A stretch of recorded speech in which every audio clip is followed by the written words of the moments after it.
Que a graça e a paz do nosso Senhor, do nosso Salvador, do nosso sustentador, do nosso Consolador, seja na vida de cada um que se encontra aqui nessa noite e cada um que nos ouve através das redes sociais, do Instagram, do Facebook.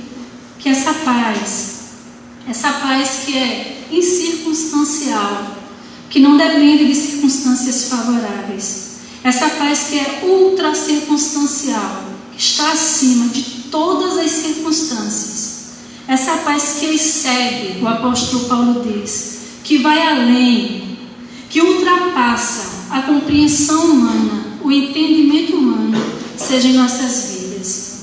E da mesma forma que essa paz que o Senhor nos concede, também é uma alegria que Ele nos concede. Uma alegria incircunstancial, uma alegria ultra circunstancial. E essa alegria, que também vem de Deus, assim como a paz, ela é em nossas vidas. E como eu já disse, não depende de circunstâncias favoráveis. Está acima de todas as coisas. Mas hoje, humanamente falando, a alegria que eu estou sentindo, ela está mesclada, ela está misturada com um sentimento de lamento e de pesar. Por não poder, devido às restrições que nós ainda estamos enfrentando, e de não poder olhar por completo a face dos meus irmãos, por não poder apertar a mão dos meus irmãos, por não poder abraçar os meus irmãos e por não poder chegar tão próximo aos meus irmãos. Mas apesar dessa situação, dessa paz, humanamente falando, ainda não ser aquela paz plena, mas nós temos sim hoje motivos para louvar, para agradecer a Deus. E se formos dar uma oportunidade para cada um que se encontra aqui nessa noite, com certeza, durante esse período de pandemia, período de distanciamento social, cada um tem uma história a contar. Desafios, dificuldades, enfrentamentos com saúde, alguns crise econômica, outros problemas emocionais e até mesmo problemas familiares. Mas em Romanos, na carta aos Romanos, no capítulo 8, versículo 28, a palavra de Deus diz: e sabemos que todas, agora prestem atenção nesse termo, todas, não são algumas, não são poucas e nem muitas, são todas as coisas contribuem juntamente para o bem daqueles que amam a Deus, daqueles que são chamados por seu decreto. A palavra de Deus nos afirma aqui que todas as coisas contribuem para o nosso bem. Mas lembrem-se que o texto, ele traz um grupo seleto, não é para todos que todas as coisas contribuem para o bem. A palavra de Deus diz: para aqueles que amam a Deus. Então todas as coisas vão de contribuir para o bem, todas as situações, quer sejam boas ou más, elas vão contribuir para o bem daqueles que amam a Deus.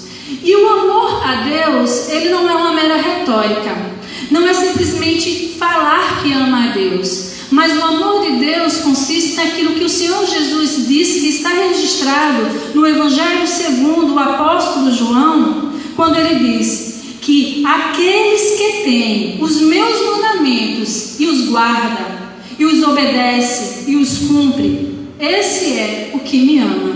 Então a nossa maior expressão de amor a Deus é a obediência. Portanto, todas as coisas contribuem juntamente para o bem daqueles, podemos dizer, que obedecem a Deus, que demonstram o seu amor a Deus através da obediência. E eu acredito que cada um aqui, como eu já falei, teve uma experiência ímpar, singular nesse período. E com base na palavra de Deus, nesse texto de Romanos 8, 28, eu acredito acredito que nós nos quebrantamos mais, nós nos tornamos mais sensíveis às situações e às pessoas. Eu acredito que nós ouvimos com mais atenção a voz de Deus na calmaria da nossa rotina e nos deparamos com a nossa insuficiência, nos deparamos com a nossa pequenez, nos deparamos com as nossas limitações, tantos planos, tantos projetos, nesse período, pouco mais de 3 meses que nós tínhamos para realizar, e tudo foi modificado. E nesse período de pandemia, nesse período que estávamos em casa, nesses 3 meses, pouco mais de 3 meses, tantas foram as informações, as desinformações, as contra-informações que nós ouvíamos através da mídia. Informação, desinformação, contra-informação. E nós, na verdade, não sabemos a origem desse vírus que assolou o mundo, que assola o mundo ainda. Uns falam que foi algo manipulado em laboratório, outros dizem que foi um acidente e até mesmo um vírus natural e que aconteceu. Mas nós não podemos afirmar nada com precisão nesse sentido. A única coisa que nós temos certeza, que nós podemos afirmar com precisão, que o nosso Deus está no controle da história. E Ele é aquele que converte até os erros, os pecados humanos para a realização dos seus propósitos, que para um são favoráveis e para outros desfavoráveis, mas sempre são os propósitos de Deus e nada os impede. E para uma geração sem freios, Deus ele usou o invisível para parar e refletir. E a pandemia do coronavírus veio para colocar a humanidade no seu devido lugar, reconhecendo a sua insuficiência, reconhecendo a sua limitação e fazendo-nos reconhecer que somos totalmente dependentes de Deus. E neste período de pandemia, o maior desafio para a igreja não foi a saúde, não foi a questão econômica, não foi a questão social, mas o maior desafio para a igreja nesse período de afastamento foi de rever a sua condição espiritual, comportamental e motivacional. Eu acredito que nós tivemos a oportunidade de rever esses 3 aspectos de nossas vidas: espiritual, comportamental e motivacional. E nós podemos dizer, assim como o pastor Luiz Saião já disse, que essa foi a quarentena que valeu a pena. E por trás de uma providência carrancuda, diz o pastor Hernandes Dias Lopes, por trás de uma providência carrancuda há sempre uma face sorridente de Deus.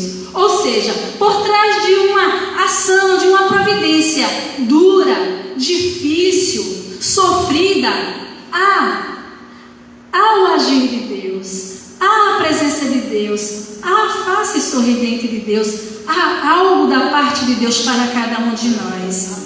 E essa experiência, apesar de difícil, ela nos foi necessária. E tem uma frase de C.S. Lewis, o escritor C.S. Lewis, que ele fala que a experiência é uma professora cruel, mas você aprende. Meu Deus, como aprende! E esse período de distanciamento social foi um divisor de águas nas nossas vidas.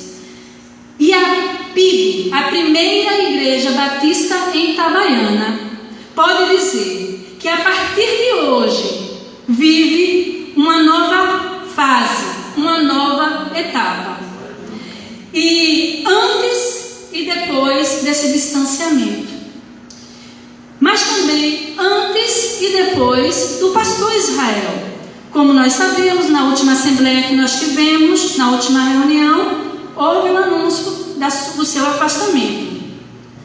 E a palavra de Deus, eu gostaria de deixar para nós, para cada um de nós, para nós que estamos guardando no nosso coração, a partir desse antes e depois, o que o apóstolo Paulo escreveu na carta aos Filipenses, no capítulo 3, versículo 13, que diz: esquecendo-me das coisas que para trás ficam e avançando para as que estão diante de mim.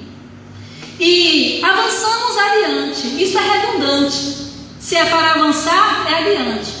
Mas é bom a gente colocar isso na nossa mente. Devemos avançar. Devemos ir adiante. Nessa etapa, sem ficar olhando, remoendo o passado, precisamos se esforçar para sermos melhores que antes. Procuremos fazer os reparos necessários nas nossas vidas. Precisamos começar em cada um de nós, em nós, e cada um fazendo a sua parte. Nós vamos ver o foco no alvo correto. Nós vamos ver o crescimento do reino, a expansão do reino de Deus neste lugar. Amém? Porém, a mensagem, essa não é ainda a mensagem, é apenas uma introdução. A mensagem nesta noite, ela não será baseada em um texto bíblico, como de costume, uma exposição de um texto bíblico, como os irmãos que me conhecem sabem que eu gosto de fazer. Mas nós vamos estar trabalhando um tema, porém com um compromisso de basear cada ponto nas Escrituras Sagradas. E nós iremos tratar de alguns aprendizados nesse contexto de pandemia. Repito, com o compromisso de embasar cada ponto da mensagem nas Escrituras Sagradas. Amém? Lógico que nós teríamos muito mais coisas para falar, além desses pontos que nós vamos estar trazendo aqui nesta noite. Porém, nós não temos tempo para passar aqui, para ouvir, e nem eu teria condição para esgotar todos os aprendizados. De forma alguma, não chegaria, eu acho, nem 10% do aprendizado. Mas nós vamos destacar pelo menos 3 aprendizados neste período de pandemia. E a primeira coisa que nós podemos destacar como aprendizado nesse contexto de pandemia é a valorização do ajuntamento. E antes da pandemia já tinha um número grande, um número crescente dos chamados desigrejados. E quem são os desigrejados? São pessoas que entendem não necessitar de estar em congregação, em ajuntamento, em reunião para praticar a fé cristã. E os desigrejados, eles fundamentam a sua condição em que a igreja é formada, ela é composta por pessoas complicadas, por pessoas difíceis, por pessoas cheias de defeitos. Pois bem, isso é verdade. Somos cheios de defeitos, somos imperfeitos, somos falhos, sim. E o desigrejado também não é? Os desigrejados, na verdade, essas pessoas que entendem não precisar estar junto com um grupo, junto com uma igreja, essas pessoas elas se colocam num patamar superior, numa posição mais elevada, se achando melhor que os demais. Mas na carta aos Hebreus, no capítulo 10, os versos 24 e 25, a palavra de Deus nos diz: e consideremos-nos uns aos outros, para nos estimularmos ao amor e às boas obras, não deixando a vossa congregação, já havia naquele tempo, como é costume de alguns, já havia desigrejados naqueles dias, antes admoestando-vos uns aos outros, e tanto mais quanto vedes que se vai aproximando aquele dia. Olha só o que a palavra de Deus aqui nos mostra. Na carta aos Hebreus, aqui há uma orientação de não deixar de se congregar, de não deixar de se ajuntar, de se reunir. Por quê? Porque essa é a forma de sermos estimulados a amar, é a forma de sermos estimulados a praticar boas obras e aprendermos e ensinarmos uns aos outros. Sozinhos, nós não somos igreja. A igreja de Cristo, ela é composta, ela é formada por um corpo. Corpo esse que é formado por vários membros. E cada um de nós somos um desses membros. E juntos, igreja de Cristo.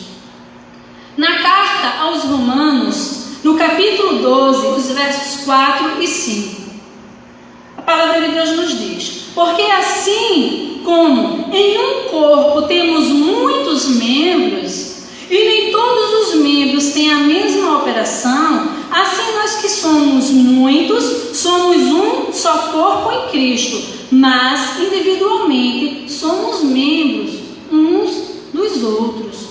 Portanto, para fazer parte do corpo de Cristo, nós temos que estar juntos com os outros membros que fazem parte desse corpo, pois nós somos interdependentes, interligados. E na carta ainda aos Romanos, no capítulo 1, os versos 11 e 12, a palavra de Deus nos diz: porque desejo ver-vos, o apóstolo Paulo diz, para vos comunicar algum dom espiritual, a fim de que sejais confortados. Isto é, para que juntamente convosco eu seja consolado pela fé mútua vossa como minha. É em ajuntamento que nós colocamos em prática os dons espirituais recebidos da parte de Deus, onde nós nos confortamos e nos consolamos com esses dons. Portanto, o ajuntamento, ele é importante. Nós precisamos a cada dia, mesmo nesse contexto, né, que tem sido difícil.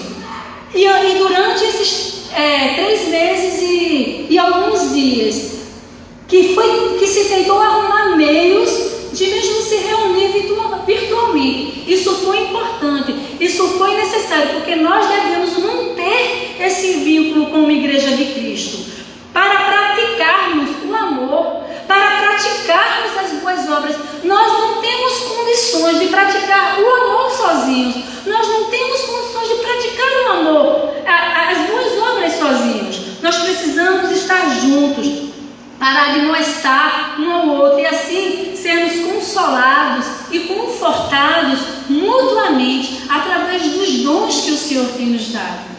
E isso só pode ser exercido em ajuntamento, como igreja, como corpo, interligado. Sozinhos, repito, nós não somos igreja. É em comunidade, é em ajuntamento que nós praticamos a graça concreta. Então, a primeira coisa que nós podemos afirmar, que nós aprendemos nesse contexto de pandemia, é a importância de estarmos em ajuntamento, em congregação. E uma segunda coisa que nós podemos destacar como aprendizado nesse período de pandemia é tirar o foco das coisas vãs. Quanto tempo perdido com coisas inúteis, quanto tempo perdido com coisas vãs, quando nós poderíamos ter aproveitado para a nossa edificação e para a edificação do nosso irmão. Tanta coisa importante, tanta coisa necessária para se fazer, e nós emperrados em pormenores.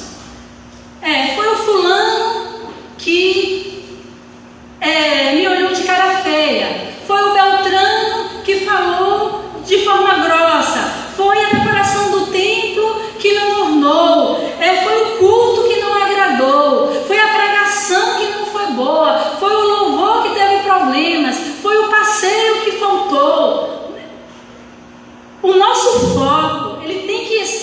naquilo que é fundamental. O nosso foco deve estar naquilo que de fato é importante, nas coisas de Deus. Precisamos retirar o foco desses pormenores, dessas coisas irrelevantes, dessas coisas que não têm tanta importância, que não vai fazer a diferença, e colocar o foco naquilo que é realmente importante, naquilo que é fundamental. Na carta aos Colossenses, no capítulo 13, os versos 1 ao 3, a palavra de Deus fala: portanto, se já ressuscitastes com Cristo, buscai as coisas que são de cima, onde Cristo está assentado à destra de Deus. Pensai nas coisas que são de cima e não nas que são da terra, porque já estáis mortos e a vossa vida está escondida com Cristo em Deus. Nós precisamos redirecionar o nosso foco e colocá-lo na direção correta. O Evangelho não é um convite à diversão. O Evangelho não é um convite ao lazer. O Evangelho não é um convite a permanecermos como estamos. O Evangelho não é um convite à acomodação e ao conforto. Precisamos estar dispostos e sermos maduros para colocarmos o nosso foco no que é necessário. O nosso foco como igreja deve estar nas coisas de Deus, nas coisas do alto. É o crescimento do reino, é a edificação dos irmãos, é a doutrina correta, é a unidade, é o perdão, é a ajuda aos que precisam, é consolar os aflitos, é disciplinar aqueles que pecaram. Porém, em todas essas coisas, que possamos exercer o amor. Então, a segunda coisa que nós aprendemos nesse período de pandemia, podemos ter refletido, revisto em nossas vidas, é de retirar o foco das coisas vãs e colocar o foco no que é fundamental. E uma terceira coisa que nós podemos destacar como aprendizado nesse período de pandemia é de restaurar o nosso culto a Deus.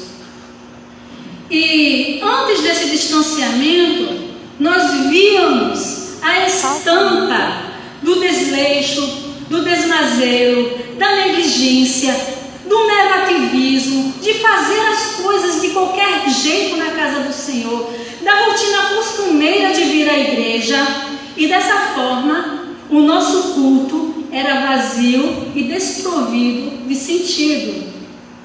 E em Amós, no livro do profeta Amós, no capítulo 5, os versos 21 ao 23, o profeta diz, como porta-voz de Deus, a palavra de Deus nos diz: aborreço, desprezo as vossas festas, as vossas assembleias solenes não me dão nenhum prazer, e ainda que me ofereçais holocaustos e ofertas de manjares, não me agradarei delas, e nem atentarei para as vossas ofertas pacíficas dos vossos animais gordos.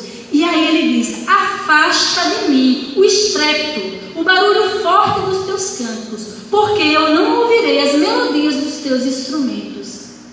Que palavra forte da parte de Deus para o seu povo. Que palavra forte. E quando os termos aborreço e desprezo utilizado, Deus ele quer dizer: eu rejeito com absoluto ódio o vosso culto. Que palavra forte.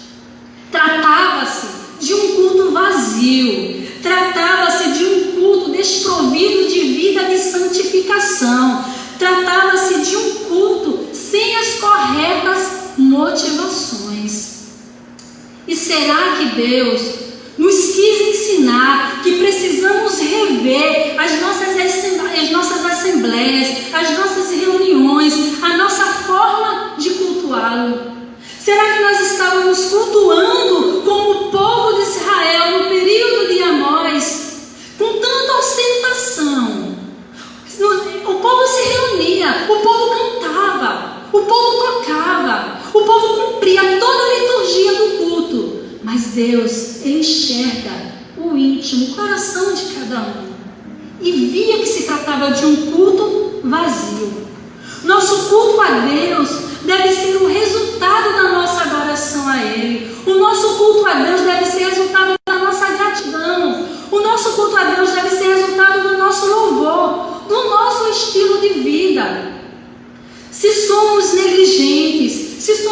afastados, se o culto, ou até mesmo um preparo para esse culto, ele não é prioridade para nós, o nosso culto é vazio.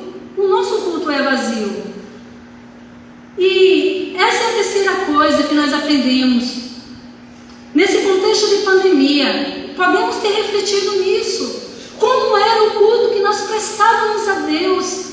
Nós que ficamos por mais de 3 meses em casa, afastados, sem poder se reunir, sem poder vir a esse lugar de reunião, lugar de adoração, lugar de louvor, lugar em que prestamos o nosso culto em ajuntamento para o nosso Deus, como nós vivíamos antes, como não era o costume, como algo que é uma rotina, é algo que a gente faz todo domingo e a gente vai com críticas ao louvor, com críticas à pregação, com críticas aos irmãos. Não, precisamos nos despir, nos desprender dessas amarras, dessas coisas que nos impedem de entregar o nosso culto.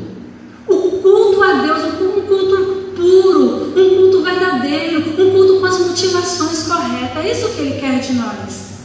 Precisamos restaurar o nosso culto a Deus. E esse período de pandemia, ele foi um período de correção. E eu acredito que para cada um de nós, foi um período de disciplina da parte de Deus, para cada um de nós. E na carta aos Hebreus, no capítulo 12, versículo 6, a palavra de Deus fala: porque o Senhor corrige o que ama, e açoita aos que recebe por filho. Olha só, o Senhor corrige, e a melhor tradução é: o Senhor castiga o que ama. E diante de uma geração que entende que amor é sempre concordar com tudo, diante de uma geração que entende que amor é passar a mão por cima da cabeça, a palavra de Deus diz que Ele, Deus, o próprio Deus, Ele castiga aqueles a quem Ele ama. E o termo castigar, utilizado aqui no Novo Testamento, aqui nesse texto exatamente de Hebreus capítulo 12, versículo 6, significa castigar com a finalidade de obter uma melhora de comportamento. É castigar com um propósito construtivo. E em Hebreus ainda, no capítulo 12, versículo 11, a palavra de Deus fala: e na verdade, toda correção ao presente, no momento, não parece ser de gozo, não parece ser de alegria, senão de tristeza, mas depois produz um fruto pacífico de justiça nos exercitados por ela. Ou seja, todo castigo no momento, ele não parece ser motivo de alegria. Quem gosta de ser castigado? Ninguém gosta. A princípio a gente não gosta, a gente se chateia, a gente se aborrece, a gente fica aborrecido. Mas depois resulta em fruto, a palavra de Deus diz, de paz e de boas obras naqueles que recebem essa correção, naqueles que aceitam essa correção. Eu entendo melhor, nós podemos entender na palavra de Deus que quando nós somos corrigidos, que quando nós somos disciplinados por Deus, nós somos, na verdade, alvo do seu imensurável amor. Quando nós somos castigados por Deus, quando Deus puxa a nossa orelha, quando Deus chama a nossa atenção, quando Deus nos disciplina, quando Deus nos coloca de castigo, na cadeirinha do castigo, Ele está demonstrando o seu imensurável amor por cada um de nós. Portanto, não rejeitemos os ensinos, a correção da parte de Deus em nossas vidas.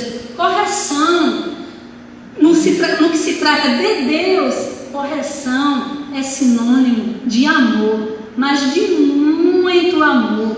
Quando o Senhor já não mais corrige, é porque esse filho já está largado, é porque esse filho já está distante, é porque ele já não faz mais parte do rebanho, é porque ele deixou a casa, é porque ele tomou a decisão de ir embora e não tem mais como corrigi-lo. Mas aqueles que ainda estão ali, junto, perto de Deus, e ele corrige porque Ele ama, Ele corrige com o propósito de melhorar essa pessoa.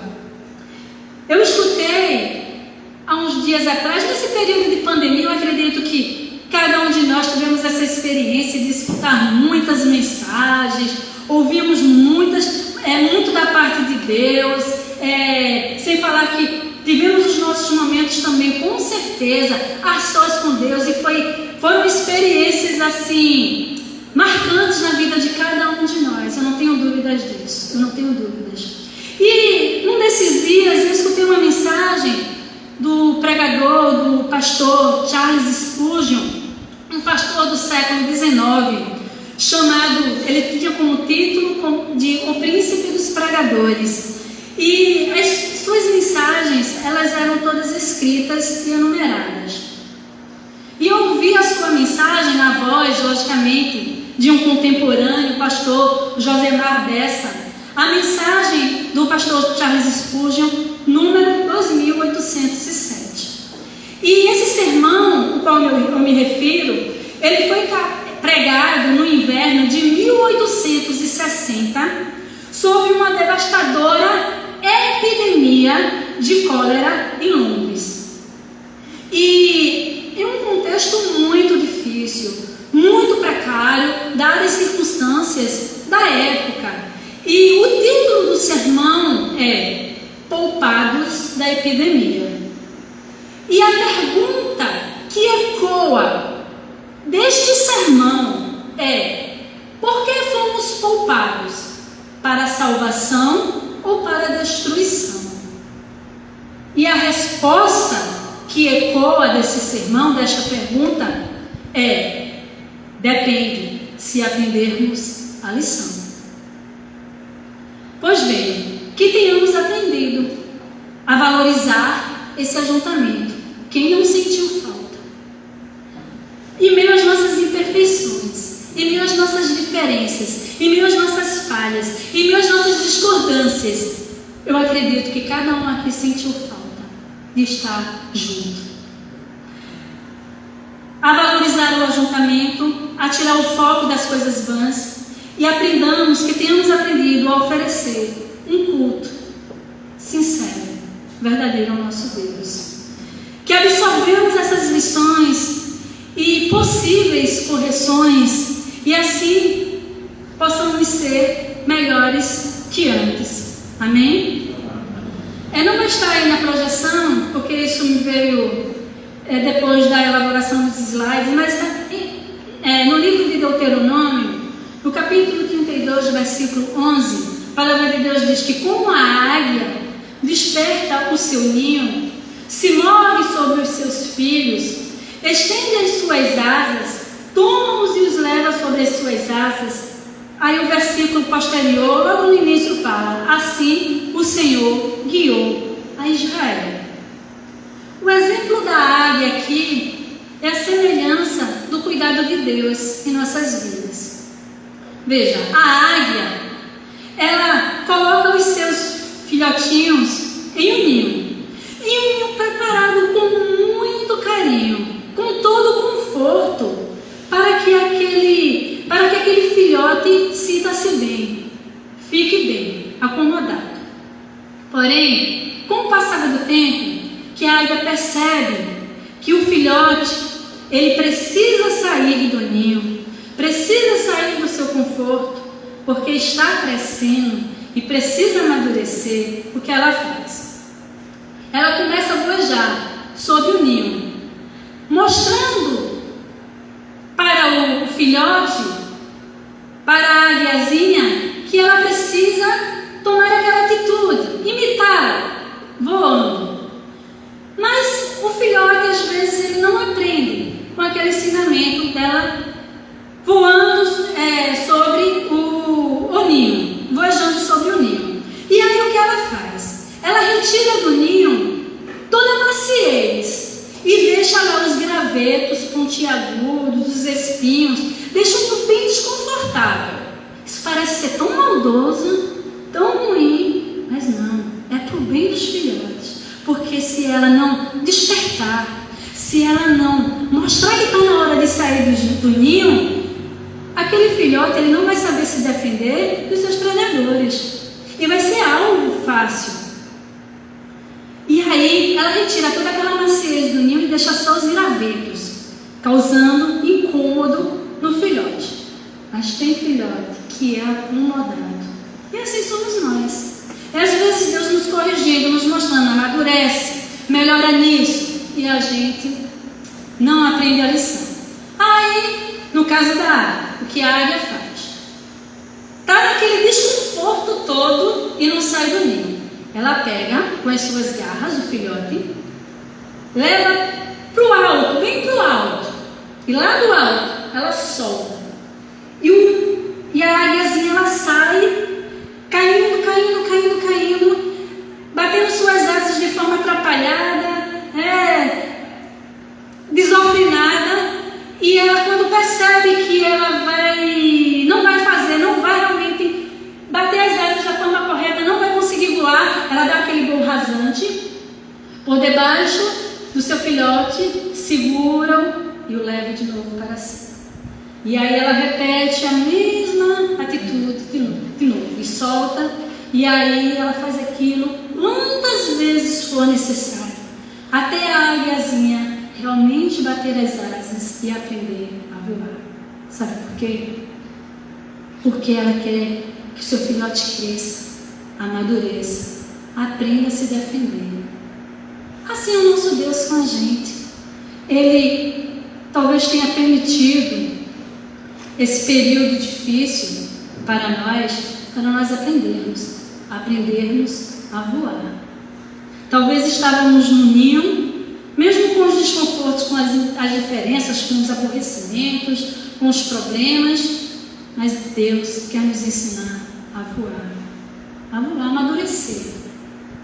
Que Deus nos abençoe, que Deus nos ajude a compreender cada um dos aprendizados nesse período de distanciamento, nesse período de pandemia. Louvo a Deus por essa oportunidade. Para mim foi algo muito, muito marcante, muito importante. Agradeço o convite do irmão Gerson para estar aqui. E só tenho a agradecer ao meu Deus. Agradeço ao meu Deus por minha vida, a vida da minha família. Agradeço a Deus por essa igreja. Agradeço a Deus por tudo que Ele tem realizado em nossas vidas, acreditando que todas as coisas há de contribuir para o nosso bem. Amém? Que Deus nos abençoe.